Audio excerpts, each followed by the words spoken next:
So on behalf of all of us here at the Higher Education Marketing team, my name is Elizabeth Shonigan, and I want to welcome you to our Flipping the 4 Ps webinar today with Professor Joe Cannon. We're excited to have Joe here. As many of you know, Joe is the co-author of our Perreault Cannon Essentials of Marketing franchise, which just published in its 15th edition this past month. So we're very excited to have Joe here, and he's agreed to come here and talk about active learning and flipping the classroom, flipping the marketing classroom, and what we're referring to as flipping the 4 Ps, because as you know, the 4 Ps are integral and were introduced with this Essentials of Marketing franchise. So Joe, we're happy to have you here today, and I will let you speak a little bit more about yourself, but I'd be remiss if I didn't talk a little bit about your background. And currently, you'll find Joe over at Colorado State University, and prior to that, he was at Emory University, and he's graduated from University of North Carolina. So Joe is a U.S. Born and educated, but he's been a visiting professor over in Spain, and he's also taught classes around the world, I think Austria, France, Thailand, Germany. So Joe has had a lot of experience in academia and before academia. Perhaps even more importantly, he held several positions across sales and marketing at Eastman Kodak. So he comes to the table with a ton of experience, a ton of teaching experience, and that's really what we're excited to hear about today. So Joe, thank you for being here today, and I will turn it over to you to talk about flipping the 4 Ps. Thank you very much, Elizabeth, and thank you all for coming in today and listening to what I might have to say, and look forward to hearing any feedback and ideas that you might have as well. Let me see if I can get my slides going here. There we go. One of my goals today is, thanks to Elizabeth for welcoming the introduction. One of my goals today is to demystify what this idea of the flipped classroom. The word is tossed around quite a bit, and I think that I know before I jumped into kind of flipping my classroom, I was kind of intimidated by the idea with everything I read about it. And once I did it and kind of, made that jump, I found out it wasn't as difficult as I thought, and it incorporated many things I was already doing. So today, hopefully, I'll give you some motivation to move from the sage on the stage to the guide on the side. It's not as hard as you might think, and hopefully I've got some resources that might make it a little bit easier. And I'll share some of my learnings on what is involved in it. So I'm going to talk a little bit about passive versus active learning, what I mean by flipping the class, and then some keys that I've learned anyway in my experience about what's successful and what works best. Elizabeth's already kind of done a great job of introducing me, and the only thing I'd add is that one of the things that's happened to me over the last decade since I've been involved in, I was always interested in teaching, but in the last decade as I've been more involved in textbook writing, I've really become more of a learning scientist and really experimenting and trying a lot of new things. And so that's really what led me down the path of trying to figure out how to add more active learning in my classes and then eventually going full out and flipping the classroom.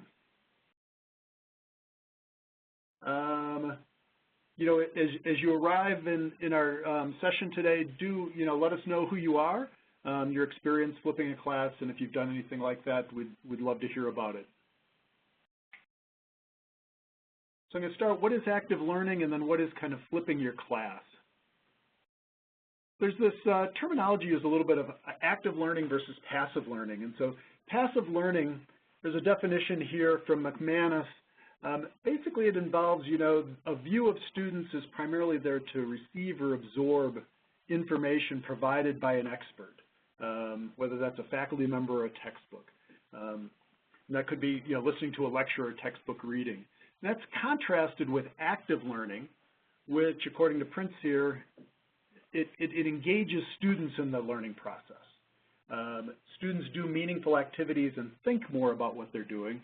Many of the homework things that we assign, collaborative learning, cooperative learning, problem-based learning, those are all terms used around this idea of active learning.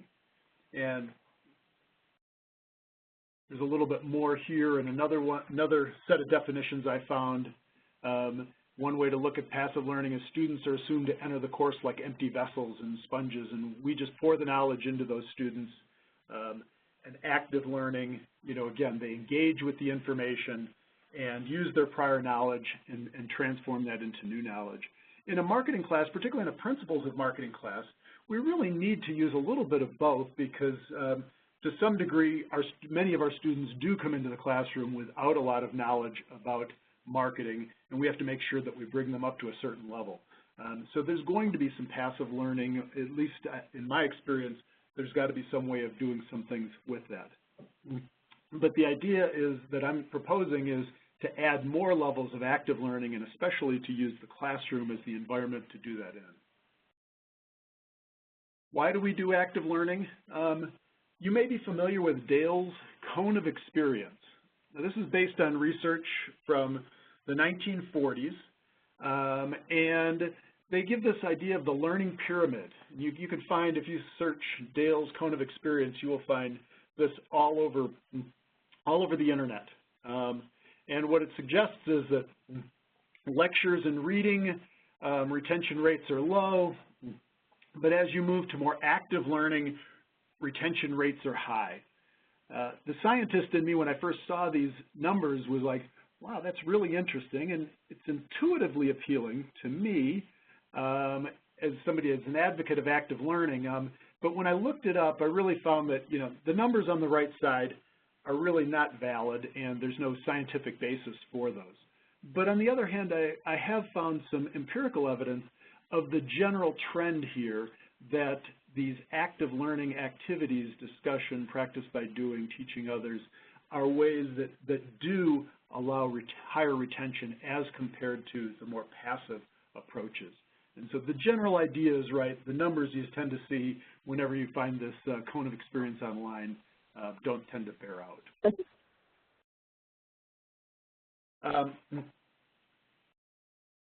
Why active learning? In a review of the research that Prince did in engineering, basically he found that, that there's strong empirical evidence for doing more active learning. And I think ways that this can work well in a marketing situation is through collaborative learning or cooperative learning where students are working together. I've always been a big fan of group projects. Students tend to learn a lot from each other, and I think that's especially true in a field like marketing where, there's often not one right answer. There is one right answer when we're trying to find the definition of segmentation or something else that's very specific, a very specific definition. But much of marketing involves an analysis and interpretation of the marketing environment and coming up with recommendations. And so I find that students work really well when they can kind of collaborate and learn from each other. So that's the type of active learning that I try to work with.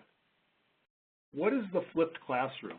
Well, the flipped classroom, the idea there is that we move knowledge acquisition outside the classroom, and we try to make sure it happens before class so that we can then use the classroom as a place to apply the knowledge that the students learn.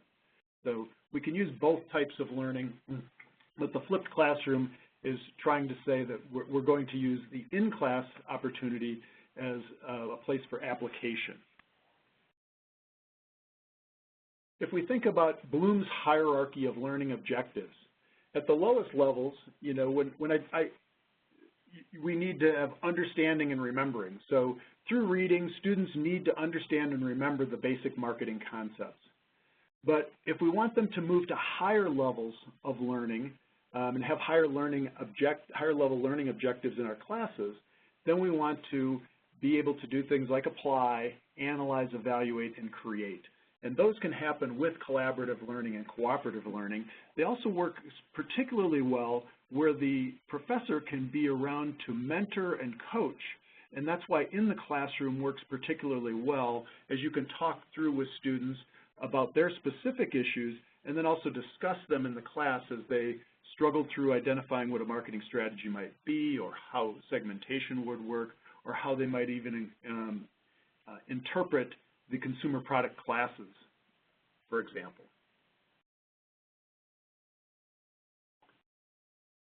So if we think about something from passive to active, and we think about another, as a scientist, I guess I like to simplify things down to my 2x2, and suggests we have passive, active, and out of class and in class. We can see that on the more passive side, we have the idea of lectures or textbook reading, online lectures, or another way that they could do things outside of class. On the active learning side, we might, again, have these different types of in-class activities we could do that involve collaborative learning, students working together in collaborative or cooperative learning. Then they could also do this outside of class, for example, with some of the Connect interactive exercises that you can get with our textbook. These many of them have a more active learning component to them, other types of homework, or group assignments and group projects. That said, I'm not sure about your students, but one of the things I've noticed in the couple of decades that I've been teaching is that more and more students are working jobs outside of class, and they really, push back to having group activities outside of class. And while you can assign one or two of these, projects and allow them some flexibility about determining when they get together, students don't tend to like these group activities outside of class. So it's also another reason to move them inside of class. In the flipped classroom, what we do is we try to use the passive learning outside of the class then with textbook readings and or online lectures, and then in class focus on in-class activities. And so that's where I'm going when I say flipped classroom.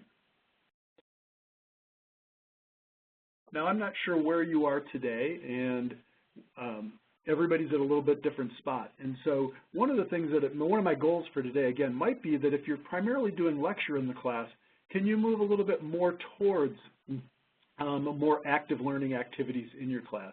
And that's kind of how I came along this process. I started out teaching principles primarily through lecture. I began to add in-class activities to my classes where I would lecture for maybe 20 minutes and then do a 10-minute activity and then maybe another 20 minutes and then do another 10-minute activity.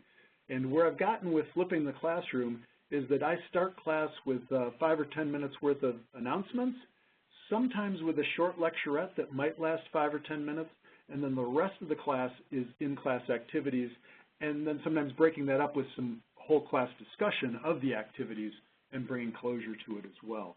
So that's how I'm looking at what I'm doing from a flipped classroom and how it compares. So I really look at active learning or doing active learning in the classroom to break up a lecture as kind of somewhere along a continuum, and the flipped classroom basically being that you just do a lot more of that. Some of the big challenges I faced, I think 4 major types of challenges. The first of these was kind of just selling my students on this new approach. Many of my students were not used to it, and even from talking to my daughters who are college students, I'd heard comments sometimes like, well, she's not really teaching us.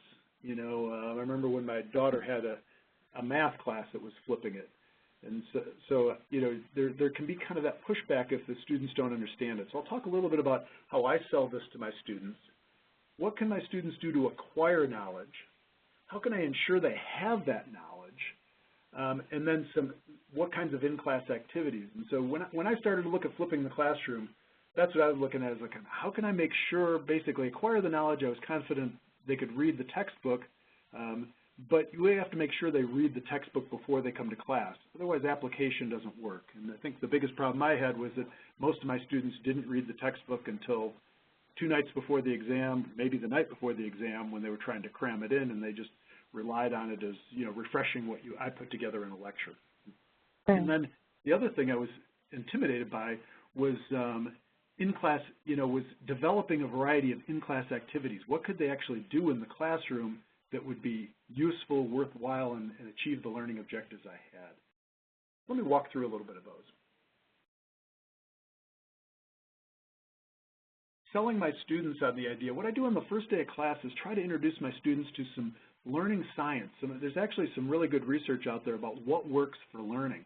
So the next few slides are actual slides from my first day of class, and I ask my students to start out by doing what I call a paired partners exercise, and I have them work together. I'm going to tell them in the paired partners exercises that I do in class, I have them usually spend 1 minute of quiet time gathering their own thoughts, jotting ideas down on paper, and then a couple minutes, and I vary the number of minutes depending on the type of activity, and how much work it would take. And I asked them to kind of then share their thoughts with a partner so that they can talk it through with somebody else about why they study. And it helps to write things down, but when you're forced to explain it to somebody else, it provides first a level of accountability that because somebody else is there, you feel like, for reciprocity's sake, you better take this task seriously. And it also helps them to learn a little bit more about themselves as they explain things and learn about others. I then present to my students, Bloom's hierarchy of learning objectives, kind of give them a brief explanation of what it is and say, before we get to these higher level activities that are very important for marketing managers, they need to understand and remember activities. And they said that's what we're going to do with exams and what they're going to be learning the facts in the class and what's in the textbook. And so I asked them then to tell me, how do they learn best? And I briefly go through these 8 types of ways of learning, and there's actually 10 types in the article I cite here. And I recommend this article. It's a great article, and it'll go into detail about what each of these types are. But there's a lot of scientific evidence. This article here is a meta-analysis. A meta-analysis is a particular research study that uses many other the data from many other research studies and combines them all into one. And so this is through a lot of research studies. And what they found is, what I've had my students do is tell me which ones of these they use most often. And then I tell them where the learning science comes down.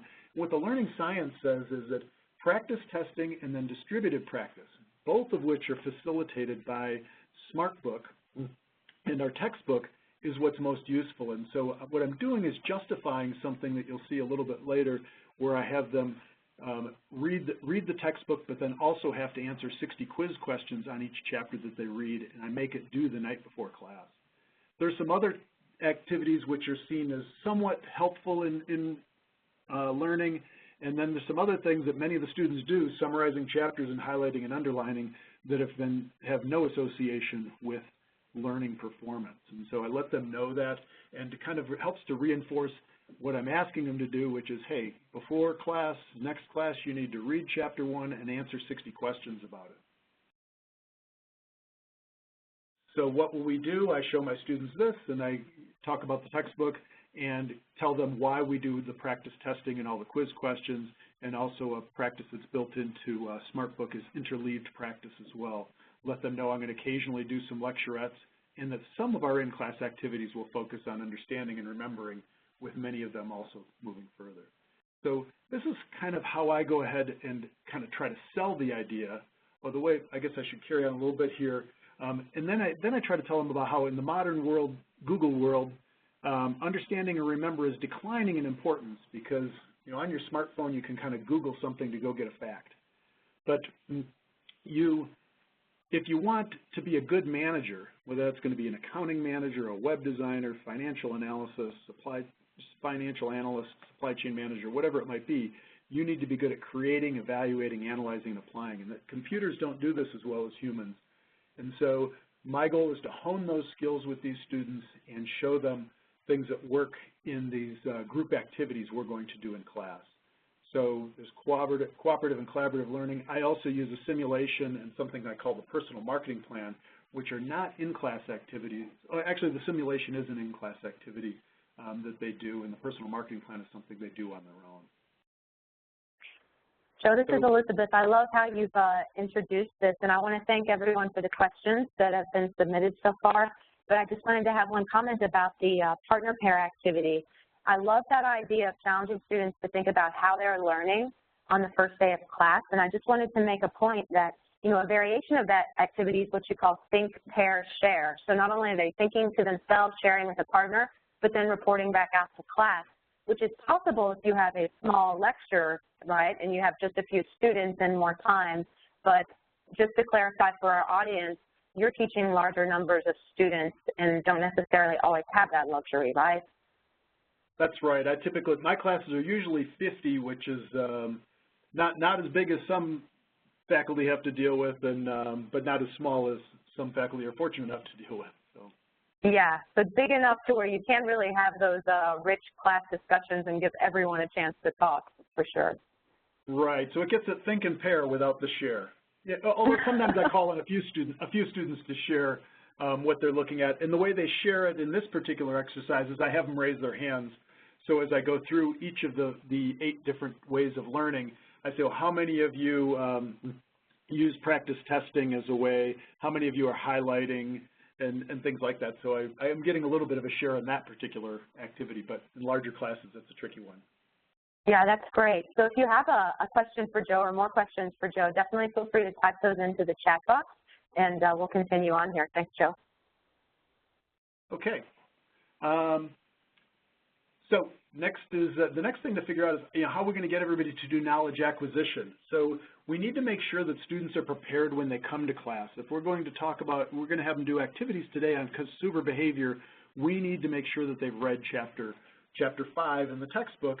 And so we use SmartBook here to do that, and then the LearnSmart questions are my way of verifying it. It not only reinforces the learning that they do by having to answer these 60 questions, and if you're not familiar with SmartBook and LearnSmart, the instructor has an ability to set the number of questions on a particular chapter, and you get a variety of different types of questions, which could be multiple choice, fill in the blank, matching, a variety of other formats that are there. So an instructor could choose to just have 30 questions, or typically in our book we have maybe 150 to 180 potential questions in each chapter. One of the questions that comes up sometimes is, well, and one of the things that scared me when I first started this was thinking about trying to create video lectures, because I thought, well, when you read this Flip the Classroom, the idea is that you create a video lecture so that students can watch that before class. And what I've done is use SmartBook as a way to replace that. And really LearnSmart is the way to reinforce their learning instead of kind of just providing a lecture for them. So, and I've had no pushback from students about not lecturing. So I think it's that the intimidation factor of maybe thinking I have to record lectures to replace all of that that's happening in class, it's just not, at least in my experience, not necessary. And so you could choose to do that, could choose to highlight some things, but I have not found it necessary and haven't used it yet. How do we ensure students are ready? So we want to make sure if we're covering Chapter 5 tomorrow and we're going to talk about consumer behavior, that the students actually have come in and prepared for class. Many professors will kick off class with some sort of a quiz on Chapter 5, and this does provide some accountability, and it might help us identify some knowledge gaps that what students do and don't know. But the downside is it does take up valuable class time. And many of the activities that I do in class, my in-class activities, take a fair amount of time, and I'd rather not use any type of quizzing. And so I tend to stay away from that. It also does require some grading depending on how you administer the quiz. So that's really where I've kind of used SmartBook and LearnSmart. So the LearnSmart questions are auto-graded. As I mentioned earlier, I can set the number of questions that the students have. It does identify some knowledge gaps at the class level. So one of the things I will do is before I come into class, again, if I was teaching Chapter 5 tomorrow, I can look before I go into class and see that maybe one of the learning objectives the students performed more poorly on than other learning objectives. So I could choose to maybe just lecture about that one small part of class instead of lecturing on the whole thing, and it allows me to identify areas where they might have some weaknesses, and I can highlight that. The adaptive technology is helpful so that students who get things right learn about it and find out what they do well. It also remembers, for individual students, it'll remember which questions they got right. They can actually study for the exam by only looking back at their missed questions or spend more time on the questions they missed. A key to this is rewarding the desired behavior. And so I make this worth 15% of their grade, and I tell them it's an easy A. I just grade it on completion. So if they get it done, they get 100% of those points. So I tell them it's an easy A. I do end up dropping their lowest 2 scores to give them a chance to, they don't have to hit every one of them, but most of them do. Hey, Joe, we have a really good question coming in from Professor Simmons, who says, I'm using SmartBook and LearnSmart in my principal's class, and I get pushback from students that 40 to 60 questions is too much repetition. How have you addressed this? Can you speak to that and how you're timing your assignments and possibly, how you're selling that to your students? Oh, hi, Jim. Thanks again for being here, and that's a great question. You know, interesting, I haven't had that pushback from my students. Now, I don't know why. Maybe it's because I'm not lecturing in class. I generally give them 60 questions. Now, last year I did get pushback because I started at about 100 questions for my students in the first 4 chapters, and then then I dropped it back down to 60 questions, and I found them using that. I don't know if it might be helpful for you, Jim, to consider using using that article that I described earlier, and letting them know how important it is for them to take quizzes, and if they do these practice quizzes, how it really will help them perform better on their exams, and it really is associated with higher levels of learning. So, that's right. If I could throw something in, you know, LearnSmart is built off of that deliberate practice. And so certainly if the students are answering that many questions and they're getting enough practice to move that knowledge over to long-term memory. And so the proof is probably in the pudding. I bet if you were able to pull your exam scores for students who did engage with LearnSmart versus those that didn't, you would be able to further, you know, show that to the students. And when they see that, then they'll pick up themselves. But there is kind of a sweet spot for every population, right? It's about just finding what that is. Good question. Thank you. Yeah, Jim, one of the things I did recently, the learning scientist in me, I took all my students' exam scores from the first exam, and then I did it again for the second exam, and I correlated that by downloading the percentage of questions they got right by looking in LearnSmart and downloading the metacognition data, and found out there was a very high correlation between getting those questions right, taking the LearnSmart stuff seriously, and how they did on the exam. I see you've got a follow-up question there, Jim, as well, which suggests, you know, that you're getting pushback on that homework deadline 24 to 48 hours before class. I will say that I have always made the homework deadline actually right at class time, and I've had enough students in the class that usually, if I'm able to allow myself a little bit of space a couple hours before class, that while I don't have 100% of the students in, I am able to look back at their data and see what areas are most troubling to those students who were able to complete the assignment. And so I have not tried to set those deadlines quite as early. I know it's certainly helpful because then you know well in advance what parts of the chapter you're going to work with. One way to look at it. Okay, got it. Thanks for the advice. So anyway, that's useful. There's a LearnSmart question. Let me jump ahead. There's a couple of examples of LearnSmart questions if you haven't seen them before. So, flipping or activating the class, applying knowledge within class activities. Let me talk a little bit about some things that I've done and some things you'll find with our textbook available to you to use in class. One of the first tricks I use is, I'm fortunate, my class just happens to be capped at 52 students. So exactly the number of cards in a deck, and what I do is actually I think I wait until the second class when they walk in. I hand them a playing card, and then I've got 13 tables set up across the classroom, and each one of them has a number or a JQK on it, and they go and find the table that they have to sit at. And so that's the group, and I randomly assign them to that group. And then the first day after an exam, I always reassign them to a new group. So I think assigning partners and teams is a very useful technique. I also try to structure the engagement. So I think it's very important.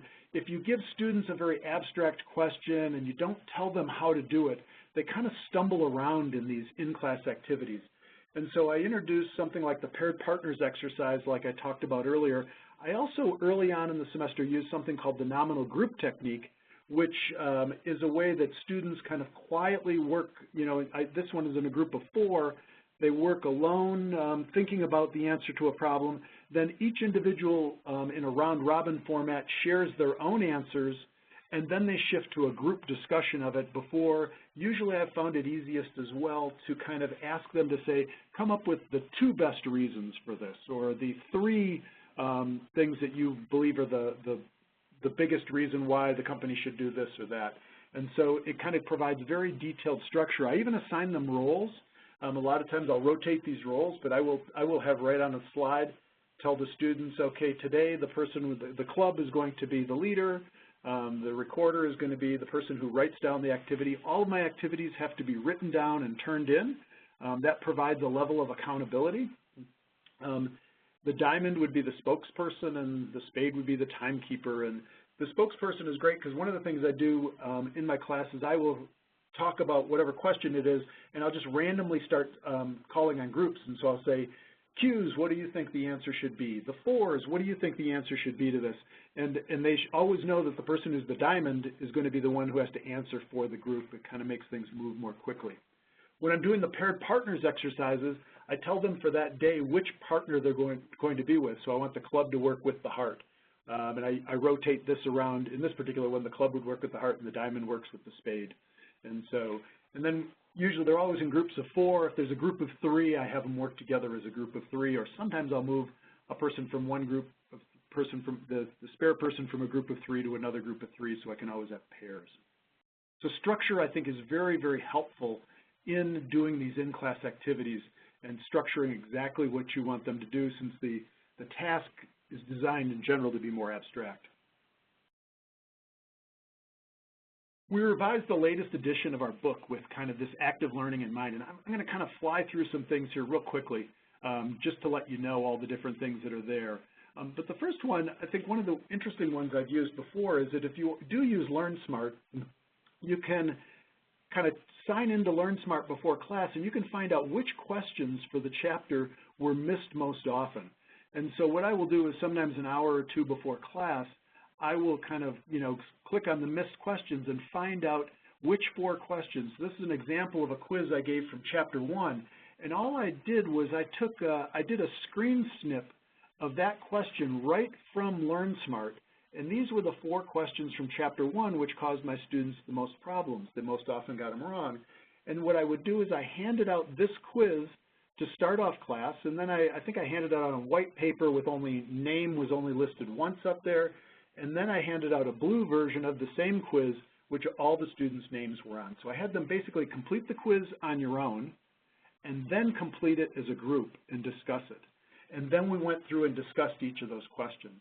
And that was a technique that I used that kind of had them begin to work as a group, discuss kind of more complicated questions in the chapter, and it got us focused on talking about what was the most difficult problems they had to face. Another thing I've used a lot is articles, websites, or videos.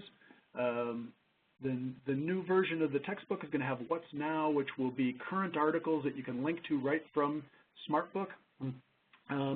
But I've found that sometimes handing out a short Wall Street Journal or Business Week article in class, handing out a copy of it, and then having them work together to discuss questions or ideas around it is a very useful activity to do in class as well. You need to get some focused questions that follow from it, and that's one thing to use as well. And you could also check out our Teach the 4 Ps blog. A lot of video content. Students like videos. Our book has 19 instructional videos, 8 video cases, but you can also find TED Talks or ads online. Then you might ask students questions about what they think the promotion objectives are, things like that, and they can work together on it. Our in-chapter boxes, this edition of the book, we're calling them What's Next. Putting a price on value in life is one that was in our pricing chapter, but it helps them think about future marketing practices. We do have ethical dilemmas in each chapter.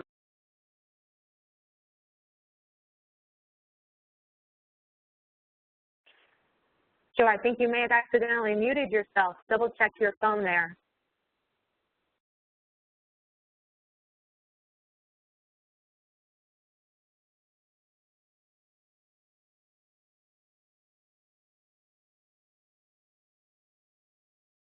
So they may be having some audio difficulties.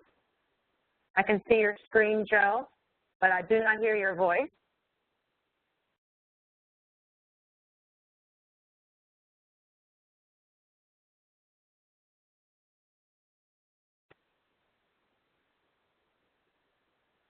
Okay, so while Joe is getting back onto the line here, we'll just continue flipping through. Pausing here on the marketing analytics it is of note to say that this 15th edition is the first McGraw-Hill title and franchise to receive these marketing analytics assignable activities in Connect. So these are actually auto-graded assignments that you can assign your students, and they focus solely around using data, digging into data, and of course, you know, it addresses the increasing importance of marketing analytics to the Principles of Marketing course. So that's something really neat that you'll find in the 15th edition. And moving on here, the My Guide exercises, and Joe, I will have you potentially, I don't know if you need to maybe call back in, or if you could just double check that you're not on mute. So let me see here. You're not on mute on my end, so we'll get you in there. So My Guide exercises you'll also find very helpful in this 15th edition, and then moving right on through really what makes it easy and what makes using Connect and LearnSmart so easy is that they are all tagged to learning objectives and learning outcomes. So you'll be able to specifically select not only reading assignments, but also questions for your pre and post assessments if you want to assign those through Connect, all based on learning objectives. Another assignable that's very neat are videos for each learning objective. These are interactive and auto-graded and assignable. You can throw those out there either before class, as Joe mentioned, to flip the classroom, and maybe if you don't want them to read, you want to top it up a little bit, give them one of these learning objective video presentations, and then they can engage with it that way before class. So looking again at time management, LearnSmart, SmartBook, these tools, they're meant to save students time. So if we are asking them to do something outside of class so that we can enrich and make the in-class experience more active, it only makes sense that we would want that thing that they do to be most efficient. And so that's really what LearnSmart is about. And you can read these ideas here. And I believe Joe also has an e-guide that he's going to be sharing. He's finishing up some activities similar to what he shared with you today. There's over 20 of them, and as he makes those available, they will be part of the instructor manual within Connect, but then we'll also be sending them out to all of our attendees and participants today. So we do appreciate that you all are here. Okay, so Joe, the tips just keep on coming for enhancing student engagement, getting around in the active classroom, really connecting with students. And we know it's the personal touch that makes a difference and makes them want to engage with our classes, and that's something else that we get in terms of feedback on SmartBook. When they know that you're looking at their missed questions and when they know you're using their struggles and what LearnSmart has identified as their challenges directly in class, students really start to respond and engage to it. So some different tips for student engagement there, and then let's continue on here. And then we had a question from Jim who says, the McGraw-Hill resources mentioned, are they applicable to the new Graywall in Marketing 5th edition as well? Yes, they are. So all of our Principles of Marketing titles do include common assets, like the learning objective videos I mentioned, ICEA videos, which are really neat animations that introduce course concepts. Yeah, you got it, Jim. Thank you. And so he's opening up for some tips, too. So if you have some other tips that you would like to share, just based on your experiences, please go ahead and type those in the box. But other assets that are common to all the Principles of Marketing titles, you'll find the SmartBook there that Joe had covered, as well as LearnSmart. So yes, these tools are common across our titles. We just have different flavors, so depending upon which textbook you'd like to be using there. All right, I'm going to pause here, see if you have any questions. And Joe, I'm sorry that you've fallen off the face of the audio earth, but when we had you here, it was amazing, and we want to thank you for taking the time to reach out to us and connect with us on active learning, because it really is something that has to be thought through. But after you make that transition, you have your assignments set up, it is easier from semester to semester because you can just roll it over and then spend more time concentrating on connecting with your students. Okay. So we did have a few questions come through, and I'm going to take a stab at these, and then Joe, if you have any additional comments, you can feel free to chat them in. But someone had sent in that there are a lot of in-class activities that you've described, and if you could talk about how you're grading them. And if I can speak toward the out-of-class activities, so the SmartBook, the Connect assignments, the learning objective videos, everything that you would assign to cover those foundational concepts that students need so that they can actually engage in these active learning activities, those are all auto-graded. And that is another reason that the technology kind of frees us to make those connections with students, because it covers you on getting them into the textbook, it covers you on assessing them for learning objectives, you have to report efficacy of outcomes to your department. All those assignments that are within Connect, those are auto-graded, they save you time, and they help you achieve those pieces. So that is one piece. And then as far as the in-class activities go, Joe, if you want to pop something into the chat box, or maybe even just follow up whenever we send around the e-guide, we can certainly address different ways that he has to grade those in-class activities. Okay, any other questions? We'll pause here just for a few more minutes and get some last-minute questions if you have any comments. As I mentioned, Joe is finishing up an e-guide that will be included in the Instructor's Manual of Essentials of Marketing 15th edition. That should be coming out mid-April, and so for all of our attendees, we're very thankful that you're here, and so we're going to reach out to you as soon as this is available so that you can download it. It will include 20-plus activities, much like what Joe has shared here today. And by the way, Joe, I love the analogy and using the cards to group students and having the clubs work with the spades. I think it's brilliant, and I don't know if you had any influence over having your course capped at 52 so that you could use that. It is a great idea. So using the cards, all those creative things that Joe has come up with that maybe you haven't thought of before, there's going to be a lot of great things inside that. So please look out in your email, and we want to thank you all for being here today. And we will see you next time. Please reach out to Joe, reach out to your local representative if we can be of assistance, if we can follow up. And we look forward to working with you, and thank you for your support from all of us here at McGraw-Hill.